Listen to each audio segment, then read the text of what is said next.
Gente, parece que a Jovem Pan foi lá na casa do Ciro consultar a sabedoria dele. E acabou repercutindo nos noticiários, mas a gente sabe que não é bem isso. Vamos dar uma olhada aí para ver o que eles falaram. Eu tenho uma outra informação para trazer, porque o candidato à presidência pelo PDT, Ciro Gomes, disse que o programa só é bom para os bancos. Eu vou abrir aspas. Tem cheiro de picaretagem grossa, estatização via garantia do Tesouro de débitos que não valem muito e juros tabelados de quase 27% ao ano para o valor renegociado. Só é bom para os bancos. Para se ter uma ideia, o perdão até R$100 só suspende o registro no SPC, mas não cancela o débito. Chega a ser chocante. Lula não decepciona, fecho aspas, falas de Ciro Gomes. Vamos a Brasília, capital federal, também com a gente, Cláudio Dantas. Dantas, seja muito bem-vindo, uma ótima noite a você. Ciro Gomes falou em cheiro de picaretagem. Agora, mas é importante lembrar que ele sugeriu um programa similar, semelhante, na campanha à presidência do ano passado. O Desenrola seria o quê? Uma cópia inspirado no programa dele? Segundo ele, uma cópia mal feita. Muito boa noite, Daniel. Boa noite, Zé Maria. Boa noite, Pavinato. Boa noite a toda a nossa audiência que já inicia aqui conosco esta semana, uma semana de recesso parlamentar, mas o executivo segue funcionando. O Haddad acabou de dar, inclusive, uma entrevista para a imprensa ali na saída do Ministério, explicando um pouco mais o desenrola. Eu conversei cedinho com o Ciro Gomes, que naturalmente é o pai da ideia. Ele vem com essa ideia de retirar, né, os brasileiros do SPC desde a outra eleição. Nesta última, em 2022, ele incluiu isso no programa de governo dele e detalhou esta proposta. No caso do Ciro, o que ele queria era usar o governo, a pressão do governo, o peso do governo federal para forçar os bancos a reduzir essas dívidas. Então, ele tirava uma média, ali pegava ali os 63 milhões de endividados e tirava uma média daquelas dívidas que são dívidas por juros sobre juros, multas, aquelas dívidas acumuladas que vão se agigantando, né, com um prazo correndo aí, muitas vezes nas mãos de financeiras, de credores, como os cartões de crédito. E aí o que ele queria fazer? Ele fez um cálculo, tirou uma média, era em torno de 4 mil e poucos reais a média das dívidas, né, de boa parte desses milhões de brasileiros, e a ideia era que o governo então entrasse forçando a redução, ou seja, a retirada dos juros sobre juros, das multas, etc., para que o brasileiro pudesse pagar a dívida original.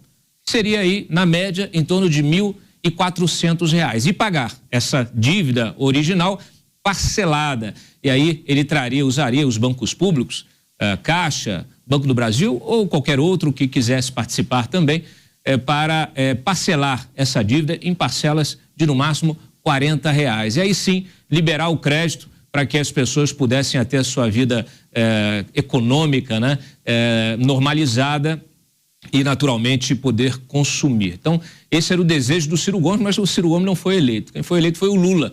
E aí eles pegaram essa inspiração e colocaram então na rua aí o desenrola, começou a valer a partir de hoje. Quando ele diz que é uma cópia mal feita, porque ele diz que esses princípios que norteavam ali a sua proposta original, eles são diferentes. No caso, quando ele diz que agora o desenrola beneficia muito mais os bancos, é porque ele está deixando na mão dos bancos as renegociações. Então, não há essa queda da dívida original, o que há é uma renegociação de prazos para o pagamento dessas dívidas com a garantia do Tesouro. Então, há uma estatização ali, caso a dívida realmente não seja paga, dívidas, e muito boa parte dessas dívidas são dívidas que já eram decretadas pelos bancos como dívidas perdidas, né? Estão lá no balanço e tal. Então, a ideia é que com essa renegociação liberasse aí o balanço dos bancos e melhorasse a performance dos próximos meses, né? Os bancos vêm com resultados aí que não estão agradando, né? E aí isso ajudaria muito mais os bancos do que o cidadão comum. Então, essa foi a crítica do Ciro Gomes. Acho que é uma crítica que vem em boa hora.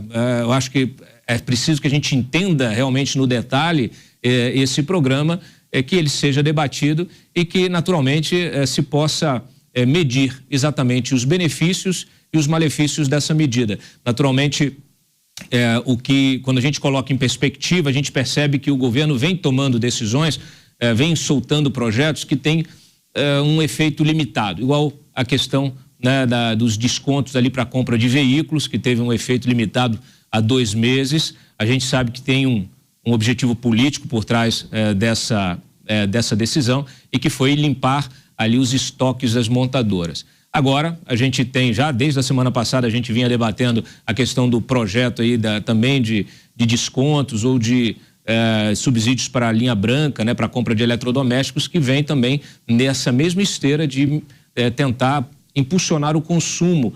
São medidas anticíclicas que deram certo lá atrás, deram certo num período também muito curto, mas que tinha um contexto muito diferente daquele que a gente vive hoje. Então, olha, eu conversei aqui com analistas de mercado, com gente também aqui do Congresso, com deputados, com senadores, que acreditam que essa medida do desenrola também terá um efeito pontual e que não vai melhorar a qualidade do crédito em médio e longo prazo. Então, uma coisa para a gente observar. Claro que quando a gente percebe que essa medida está casada com a próxima que vem aí, que são os descontos na compra dos eletrodomésticos, é que a gente percebe que o que se quer é tentar manter, né, as pessoas consumindo. Só que hoje nós temos aí um índice de endividamento que chega a quase 78%, segundo os últimos números da CNC, números de maio, e que de fato dificultam muito essa roda da economia. O problema todo é que assim, você pode criar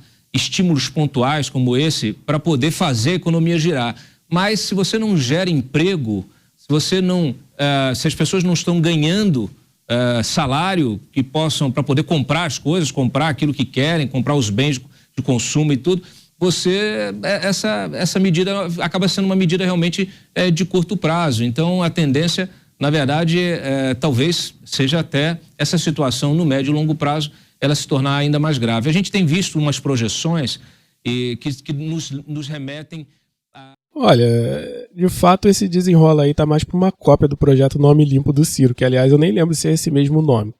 Mas enfim, esse desenrola aí deixa a desejar.